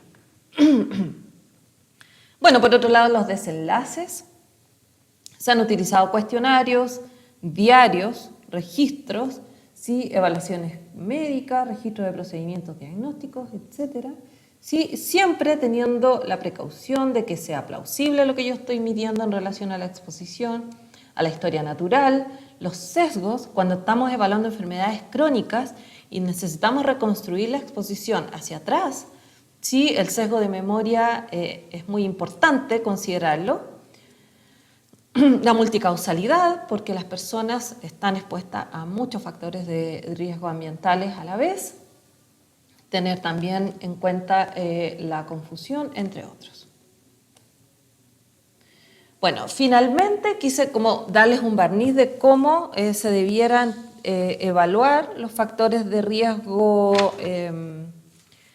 ambientales, ya como lo es la contaminación del aire. ¿Sí? Y entonces, ¿qué es lo que hay que considerar en términos de ambiente? Bueno, hay evidencia de que el origen de muchas enfermedades de adultos es durante el desarrollo fetal y la primera infancia. Estas exposiciones tempranas y de la vida pueden afectar la salud mental y física de adultos por el daño acumulativo a lo largo del tiempo o por la exposición biológica durante los periodos de desarrollo más sensibles, que son los periodos, ¿cierto?, tempranos, que cuando hay un fuerte crecimiento, ¿cierto?, son periodos sensibles de desarrollo. Y debido al largo desfase entre la exposición y el resultado, estas conexiones son a veces muy difíciles de establecer. Por lo tanto, hay que tener, ¿cierto?, estas consideraciones en la retina cuando uno quiere plantear un estudio de epidemiología ambiental, evaluando factores de riesgo del medio ambiente. Bien, pasemos al otro grupo de factores de riesgo que son los conductuales, ¿cierto? Tenemos consumo de tabaco, alcohol, baja actividad física y la dieta. Y nos vamos a enfocar entonces en la actividad física.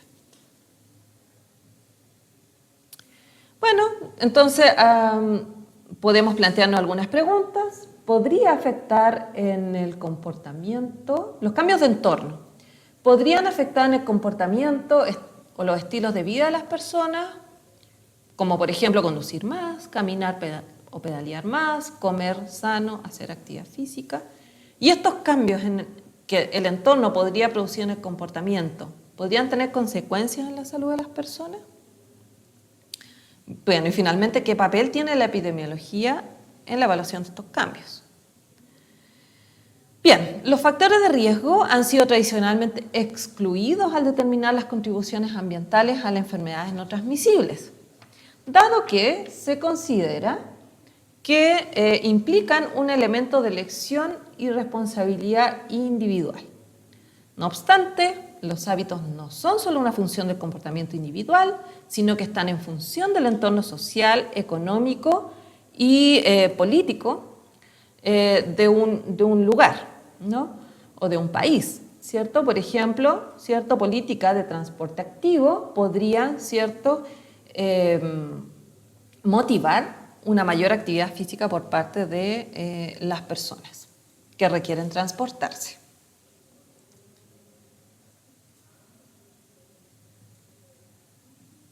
Acá. Bueno, la exclusión de los principales factores de riesgo de estilo de vida, por supuesto que va a dar lugar a una subestimación del papel de las exposiciones ambientales en la inducción y progreso de las enfermedades no transmisibles. Y por otro lado, el estilo de vida y el comportamiento son determinados en gran medida por el medio ambiente. Por lo tanto, es interesante, ¿cierto?, ver este planteamiento en relación a las enfermedades no transmisibles, cómo desde el ambiente podemos empezar a generar cambios en los comportamientos de las personas para poder prevenir enfermedades no transmisibles en el futuro. Bien, por ejemplo, veamos esta diapositiva, ¿cierto?, donde si quisiéramos, digamos, caminar, ¿cierto? Tenemos 5 situaciones donde podemos ver, ¿cierto?, veredas más anchas, veredas más angostas, podemos ver negocios, diferentes iluminaciones, existencia de paradas de buses o de micros, cruces peatonales, separaciones entre la calle y la vereda, ¿cierto? Que todo eso en el fondo va a incidir o va a influir en si las personas caminan o no caminan, ya sea un caminar por diversión, ¿sí?, como salir a caminar, o por un caminar utilitario, que sería, por ejemplo, trasladarse al trabajo caminando, ¿sí?, o ir a comprar caminando, ¿sí? Entonces, todas estas cuestiones que estamos viendo acá, falta de iluminación, calles solitarias, no van a incentivar, por ejemplo, que la persona salga a caminar. Esta falta, veredas angostas con, en el fondo, una barrera de seguridad, porque en realidad se le está dando mayor preferencia a los vehículos, bueno, aceras rotas, en mal estado, ¿cierto? Versus todo lo que podemos ver abajo, veredas anchas, árboles que separan a los peatones de los vehículos, que eso es muy importante en términos de seguridad. Y, por ejemplo, los paseos, ¿sí?, que obviamente ahí hay una mayor seguridad, pero siempre y cuando, ¿cierto?, las condiciones de luminosidad y de mayor cantidad de personas también acompañan a un buen caminar. Bueno, es por eso que les voy a dejar acá una definición de ambiente construido, pero sin definir mucho, ¿sí?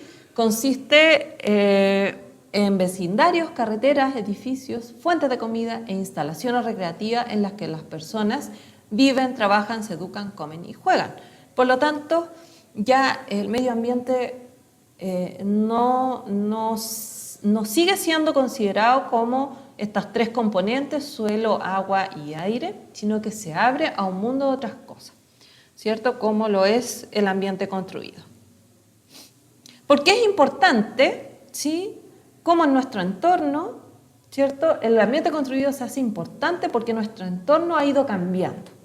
Sí, la urbanización es la tendencia contemporánea más importante en la demografía global, ¿cierto? Las personas están migrando actualmente y han migrado durante los últimos 20 años desde las zonas rurales hacia las ciudades, lo que ha generado los fenómenos de expansión urbana, que significa que en las periferias de las ciudades, que eran suelos enfocados más a labores agrícolas, se están convirtiendo a uso residencial. Y empezamos a ver, ¿cierto?, distintas conformaciones de expansión urbana hacia las periferias. Esto trae un montón de consecuencias, por supuesto, también. Ya acá pongo un ejemplo, por ejemplo, Huechuraba, donde ha vivido, ¿cierto?, el fenómeno de expansión urbana, que es ampliación, ¿cierto?, de nuestro Santiago hacia la periferia, con además construcciones que están siendo muy imitadas desde el mundo americano, estadounidense, donde se pueden observar condominios cerrados, ¿cierto?, con un solo ingreso, con 100 o 120 casas dentro, y que la última persona que vive en las últimas casas, ¿cierto?, tiene que caminar muchísimo hacia afuera y que por lo tanto empieza a optar por otra forma de transporte para poder salir de ese condominio a ubicar, ¿cierto?, los servicios básicos o servicios como compra, ¿cierto?, de alimentos o cosas básicas para la alimentación del día a día, por ejemplo. Bueno, este fenómeno de expansión urbana, ¿cierto?, ha tenido cambios en el uso del suelo. Los campos y los bosques se han convertido a uso residencial, donde este cambio es importante, ¿sí?, porque más allá de la conversión a uso residencial, ¿cierto?, estos campos y bosques además tenían un componente sustentable que era el atrapar el dióxido de carbono, y una vez que estos campos y bosques desaparecen, ¿cierto?, para convertirse a un uso residencial, nos quedamos en una deuda, ¿cierto?, de naturaleza que nos ayude en el fondo en la lucha contra el cambio climático. Bueno, también baja densidad de uso de la tierra, principalmente, ¿cierto?, se convierte a uso residencial con casas grandes y donde se puede observar menos habitantes por kilómetro cuadrado, con una combinación de uso de suelo baja, principalmente residencial, y quedando lejos, ¿cierto?, de los centros comerciales, de los trabajos, de la recreación, incluso de los colegios, y por lo tanto las distancias comienzan a aumentar. Ya todo esto se ha estudiado y se ha dicho, ¿cierto?, se ha concluido que ha favorecido, ¿cierto?, la dependencia de las personas al auto, dado que tienen todo lejos, ya los colegios, el trabajo, los negocios para comprar cosas para el día a día quedan lejos de sus casas y por lo tanto se utiliza mayor el vehículo. Por lo tanto, mayor contaminación, mayor ruido, mayor sedentarismo y menos sustentable. Veamos, supongamos aquí tenemos un ejemplo, ¿cierto?, donde tenemos, ¿cierto?, supongamos que una persona vive en la letra A y tiene un negocio, por ejemplo, en la letra B, o un lugar, un destino importante que podría ser cotidiano en el punto B. Digamos, cuando la persona decida en ambas situaciones ir a ese punto, ¿cierto?, donde a pesar de que en la misma distancia lineal, ¿cierto?, si la persona quiere ir, tiene que salir de su condominio a la calle principal y volver a entrar a otro lugar. Sin embargo, en la situación 2 tenemos un poquito más recto o un poquito más directo un camino hacia B, ¿cierto? Lo que significa en el primer caso, ¿sí?, 1,3 millas, pensando que una milla es un 1.600 kilómetros, estaríamos hablando como de 2 kilómetros. Y en el otro tenemos 800 metros. Entonces, la persona A, la que está en el lugar A, va a pensar, ¿cierto? Bueno, ¿cómo lo hago? ¿Manejo o camino? ¿Cierto? Obviamente en la situación A probablemente elija manejar y en la situación B probablemente pueda elegir caminar. Bien, ¿y si el destino B son frutas y verduras? Bien, entonces en la situación 2 tenemos una persona que además de caminar va a poder ir a comprar, ¿cierto?, sus frutas y verduras. Y en la situación B, la persona probablemente igual va a poder adquirir frutas y verduras. Si decide ir en vehículo, va a adoptar una conducta más sedentaria, ¿cierto? O probablemente también una persona podría decir, ¿sabes qué? Está tan lejos que no voy a ir. Y se quedan sin sus frutas y verduras y descansando en casa, entonces también a lo mejor con una conducta sedentaria.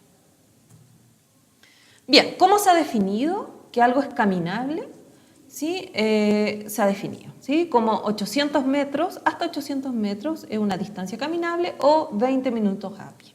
Por lo tanto, esto da oportunidades también para poder hacer estudios en relación a la caminabilidad de los lugares o cuánto caminan las personas en el día.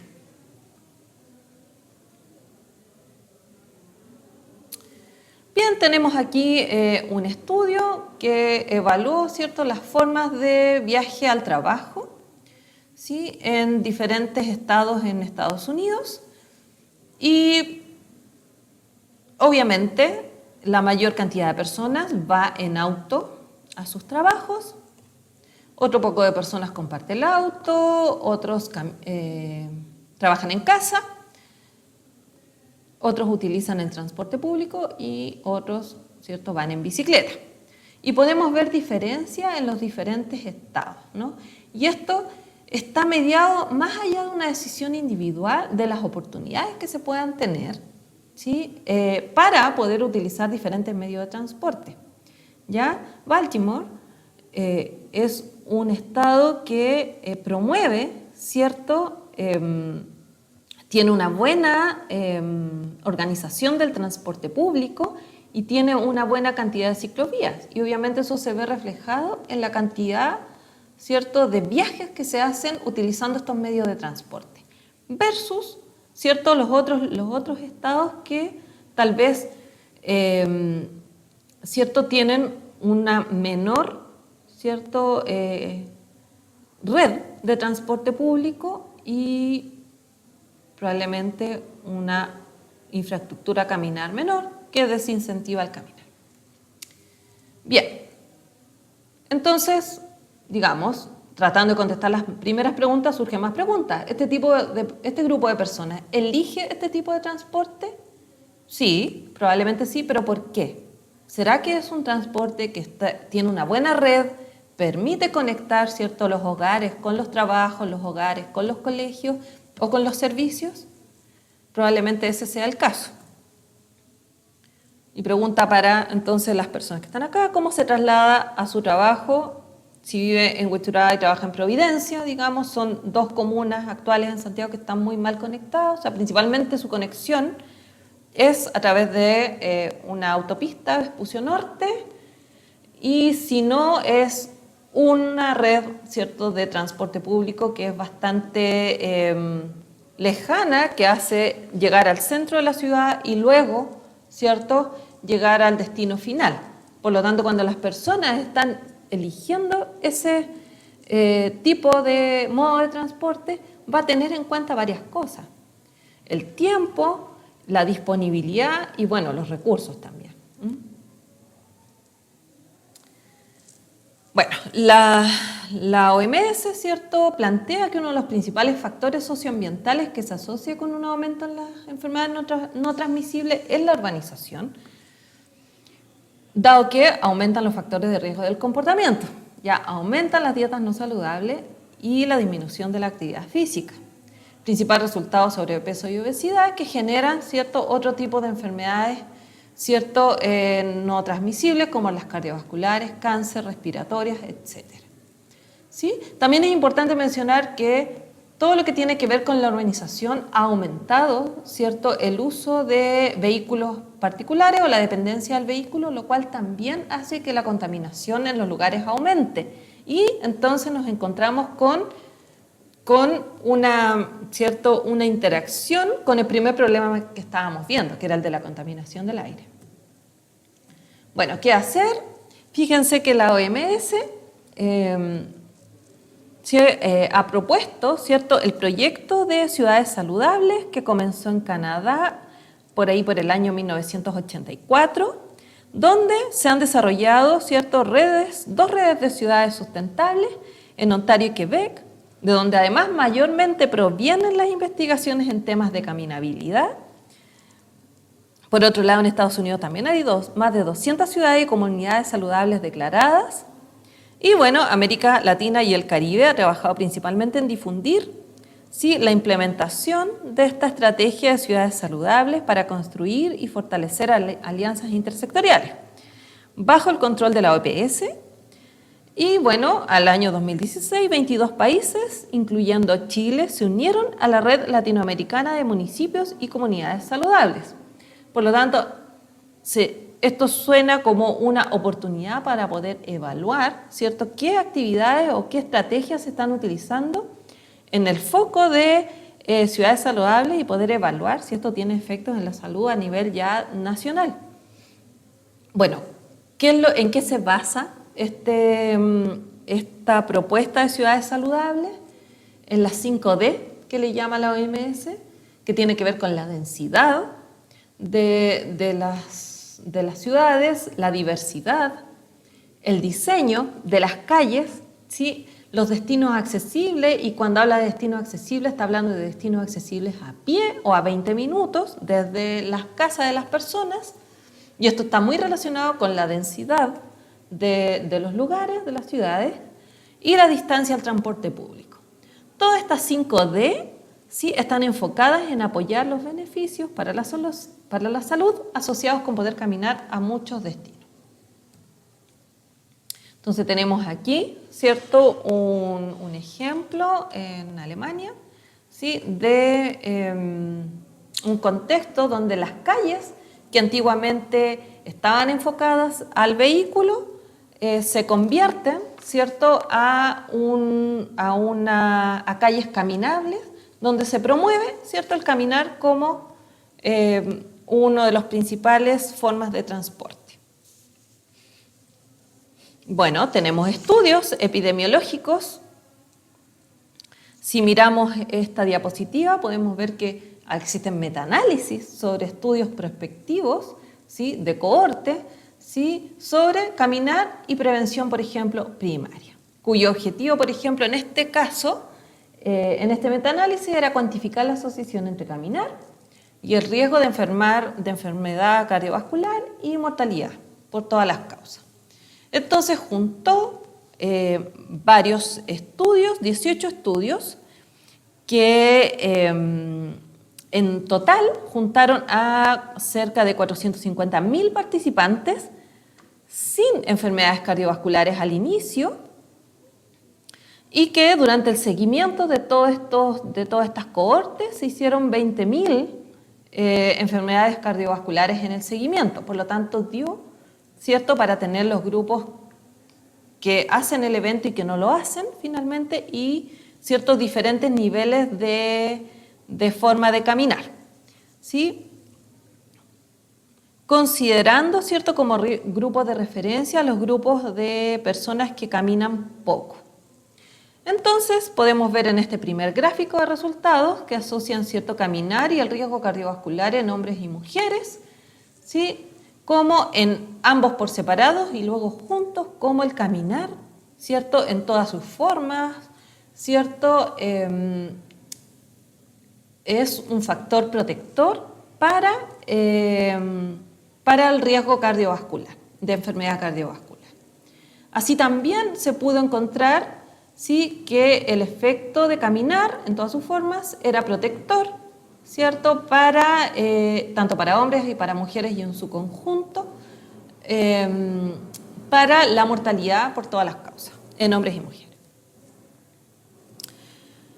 Bueno, estas estimaciones dan una visión general de las oportunidades de prevención a través de entornos más saludables, con un enfoque en las ganancias de salud que podrían lograrse a través de intervenciones ambientales, como convertir una ciudad, ¿cierto?, más dependiente del auto a una ciudad más amigable, ¿cierto?, con la forma de transporte activo, como son la bicicleta, el caminar, o incluso tener una transformación hacia desviar, ¿cierto?, la dependencia del vehículo a una dependencia mayor al transporte público, ¿cierto?, generando una buena red de transporte público, dado que movilizarse en transporte público también implica caminar.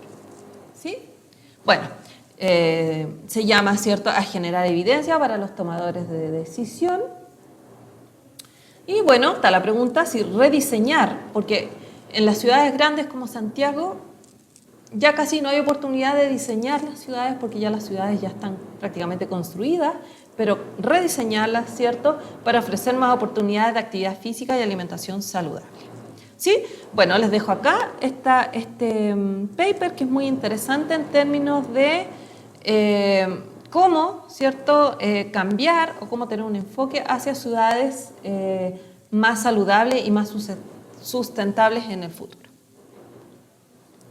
Tenemos otros estudios, también epidemiológicos, que han investigado cuáles son esas barreras para que las personas caminen, ya no solamente considerando las 5D de la OMS, sino que considerando otras cosas como la sensación de seguridad, la discapacidad, los factores climatológicos, para poder, ¿cierto?, convertir un poco las ciudades en diferentes estaciones del año, por ejemplo, en ser más caminables.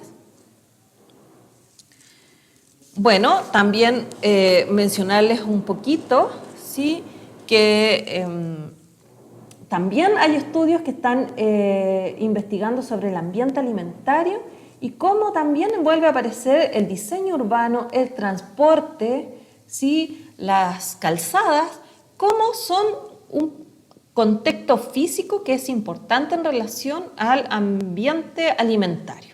Fuera de otras cosas como el acceso, ¿cierto?, la disponibilidad de alimentos, los recursos, y que sean aceptables y adecuados, como, ¿cierto?, otros contextos más allá de estos que les acabo de mencionar, van a ir, ¿cierto?, regulando un poco cómo se comportan las conductas alimentarias, ¿cierto?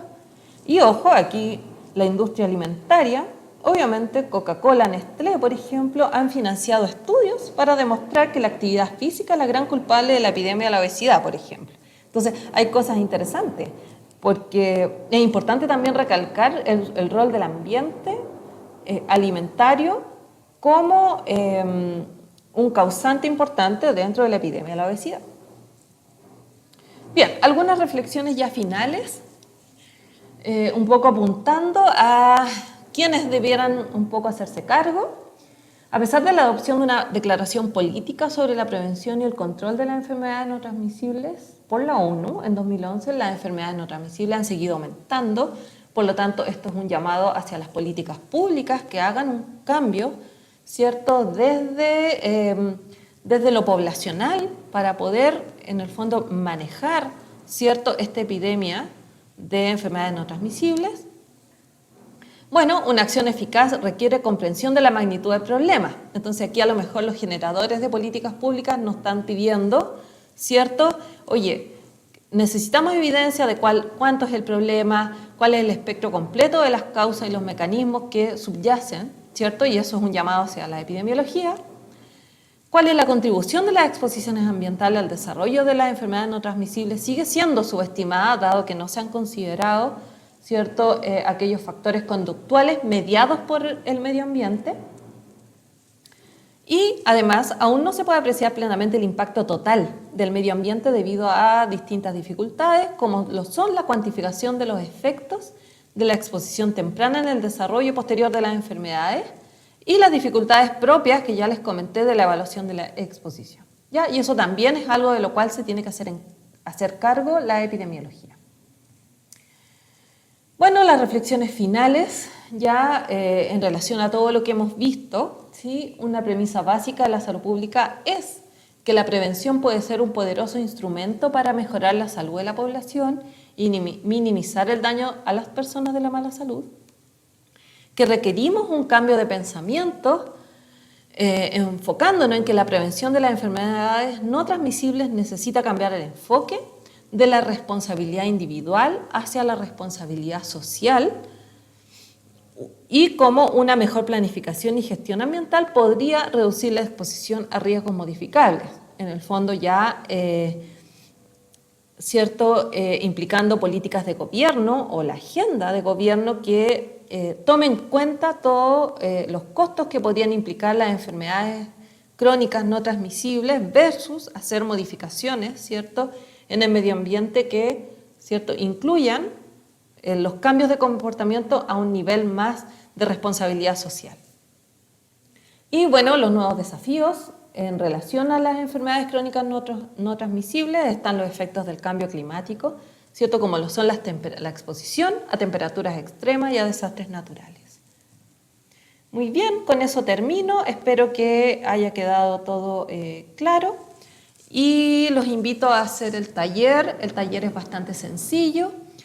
Hay 2 lecturas, tienen que hacer un análisis principalmente más crítico, ¿cierto?, de cuál fue el objetivo, a quiénes estudiaron, cómo evaluaron la exposición, dado que existen dificultades para evaluar la exposición, cómo evaluaron la respuesta, qué tipo de asociaciones encontraron y en el fondo cuáles sesgos podían existir. De cierta forma también ustedes hacerse cargo de este problema o del problema abordado por cada estudio y en el fondo ver si ustedes habrían hecho el estudio de alguna otra forma o qué otras cosas habrían considerado o qué sesgos no habrían tenido en cuenta.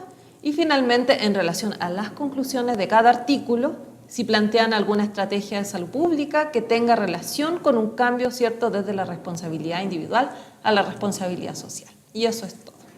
Muchas gracias.